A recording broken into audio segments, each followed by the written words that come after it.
Ini suara karena sudah masuk muras.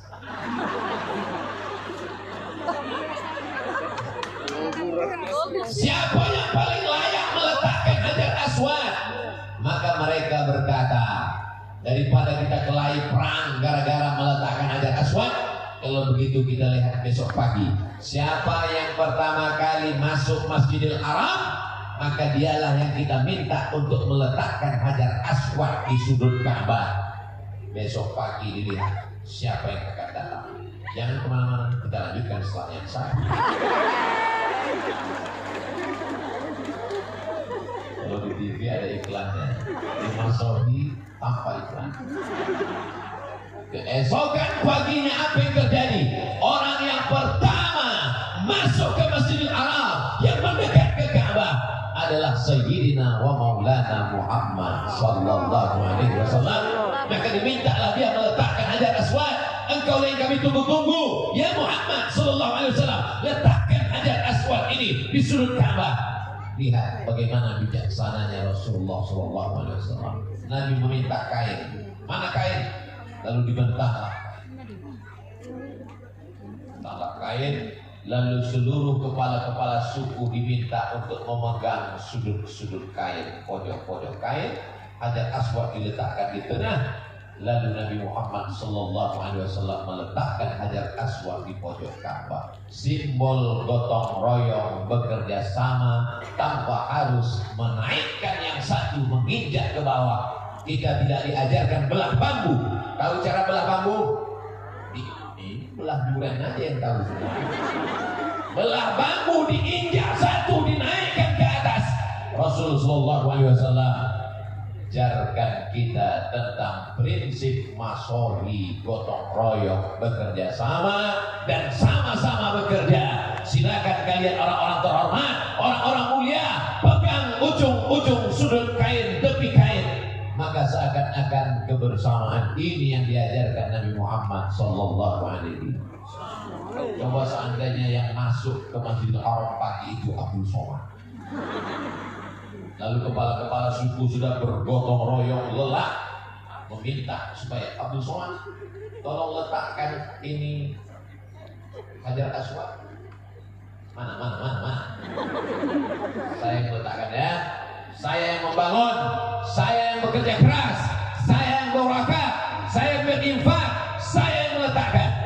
Tidak memandang tetes fluh keringat orang lain. Betul? Betul. Saya selalu diminta begitu.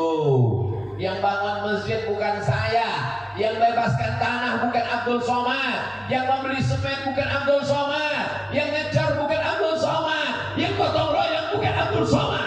Begitu penandatanganan berikut ini, mohon kita saksikan penandatanganan prasasti. Makanya saya kalau diminta, saya malu dengan Rasulullah sallallahu alaihi wasallam. Makanya selalu saya katakan, bapak-bapak, ibu-ibu, hadirin hadirat yang berhadir pada penandatanganan prasasti ini, sesungguhnya yang meresmikan masjid ini adalah kita semua. Tapi karena nggak muat tanda tangannya, karena terlalu banyak, saya mewakili. Allahu Akbar. Besarkan Allah supaya kau merasa kecil di dunia.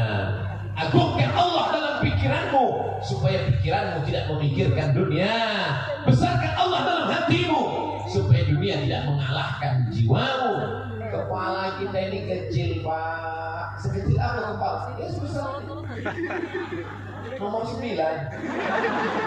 Badan kecil, kepala besar. Dunia sebesar ini mau dimasukkan semua dan dunia sebesar kepala, pecah pembuluh darah.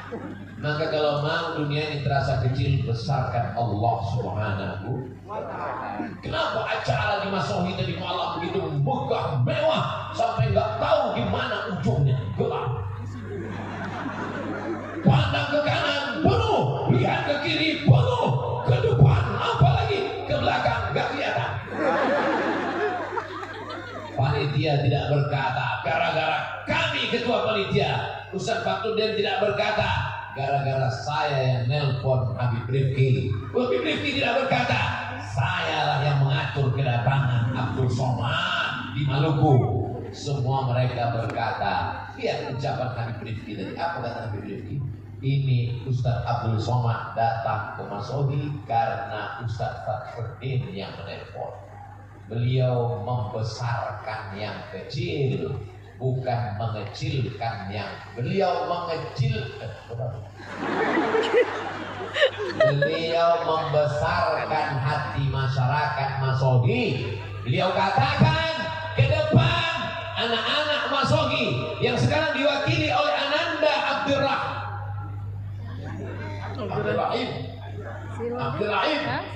Khalid.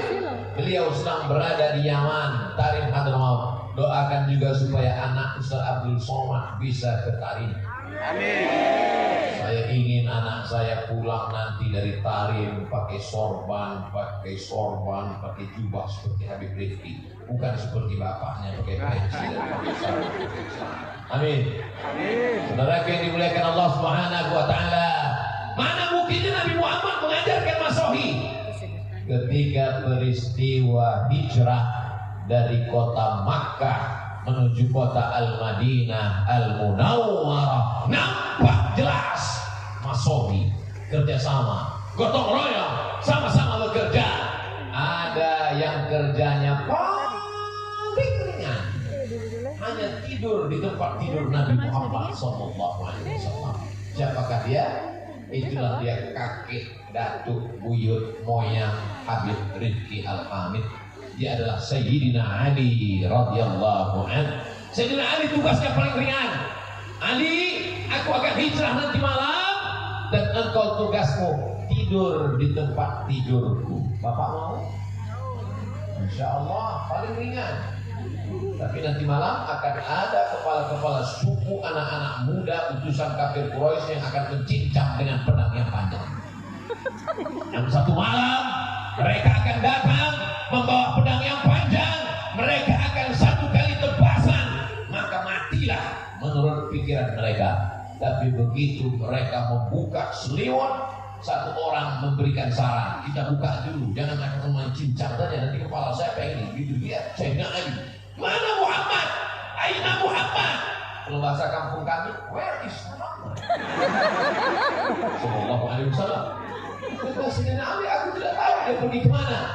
Bagi-bagi tugas gotong royong yang menggantikan tidur di tempat tidur Sayyidina Ali karramallahu wajhah, yang menemani ke atas Jabal Thur Sayyidina Abu Bakrin As-Siddiq selama 3 malam.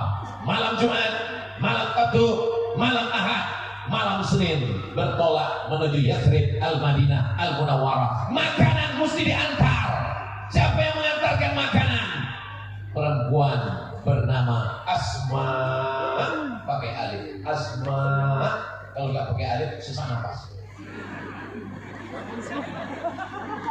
Ada seorang laki-laki yang pura-pura mengembala kambing di bawah untuk mengintai, mengantisipasi jangan-jangan kafir Quraisy musyrik akan naik membunuh Nabi.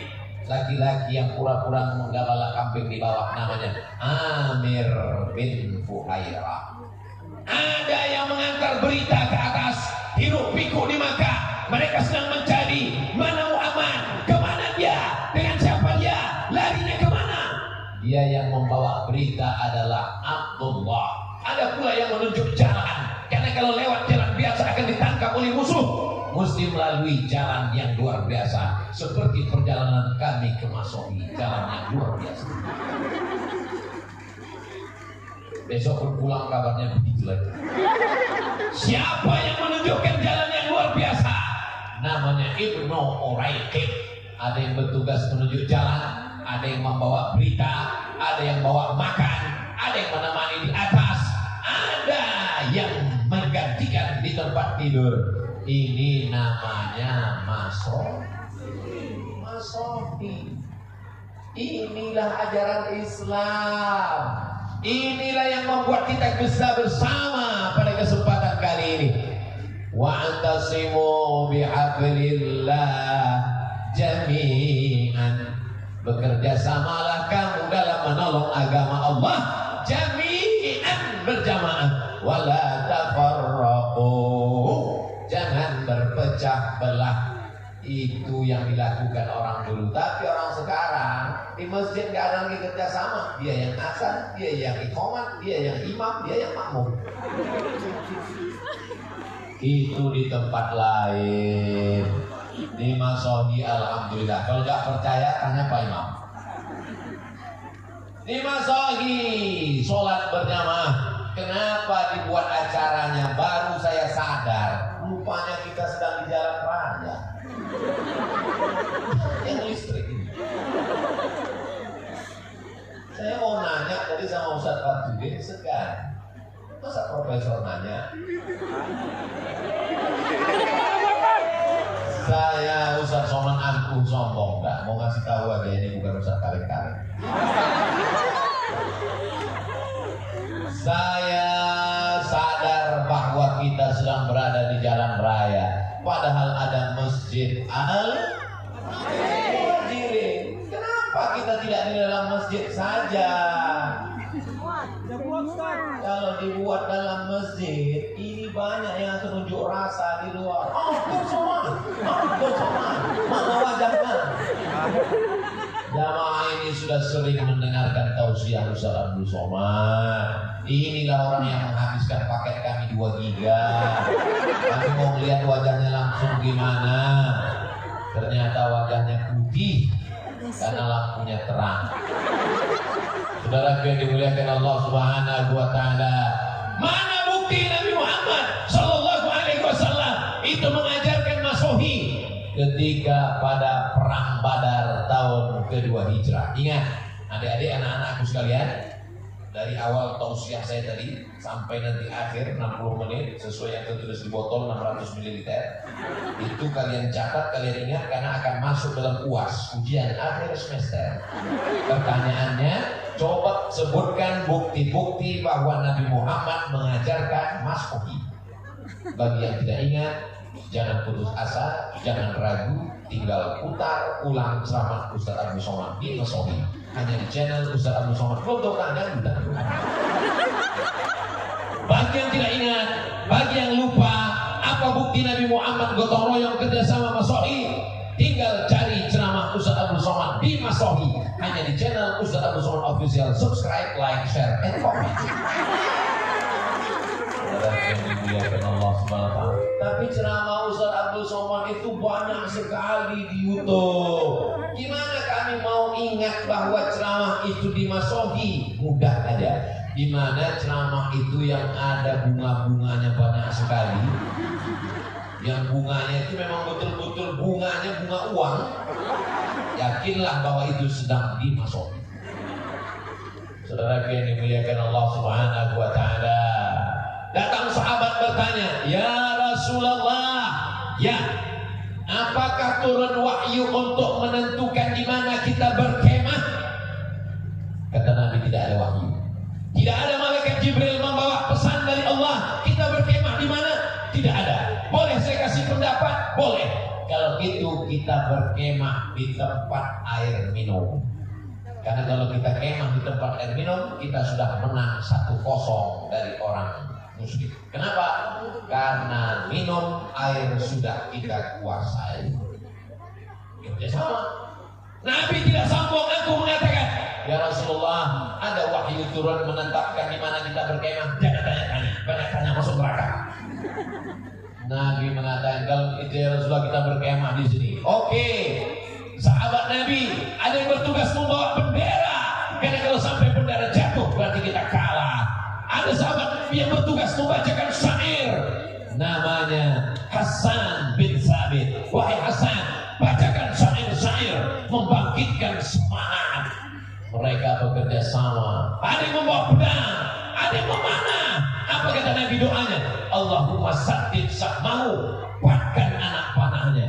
Padahal kalau Nabi mau, tidak perlu pemanah, tidak perlu pakai tombak, tidak perlu pakai bendera. Cukup dia berdoa, innama amruhu idza arada syai'an ayyakula lahu kun. Allah tolong segera selesai, tamat riwayat. Tapi Nabi mau mengajarkan kepada kita tentang masuk. Saudara yang dimuliakan Allah Subhanahu wa taala. Bukti Nabi mengajarkan masohi: pertama, meletakkan Hajar Aswad; yang kedua, perjalanan hijrah; yang ketiga, perang Uhud; yang keempat, ketika terjadi perang Parit, bahasa Arabnya Khandaq. Jadi nanti adik-adik kalau kebetulan jatuh, kamu jatuh di mana? Di Khandaq. Maksudnya di Parit. Bagaimana kalau kita gali Parit ya Rasulullah? Ini strategi perang dari Persia. Karena kalau sampai orang Makkah menyerang kota Madinah, onta, kuda melompat. Kita gali parit yang lebar, dalam, sehingga tidak ada yang bisa lewat. Apakah Nabi ketika itu tinggal pegang pinggang lalu nunjuk orang gali?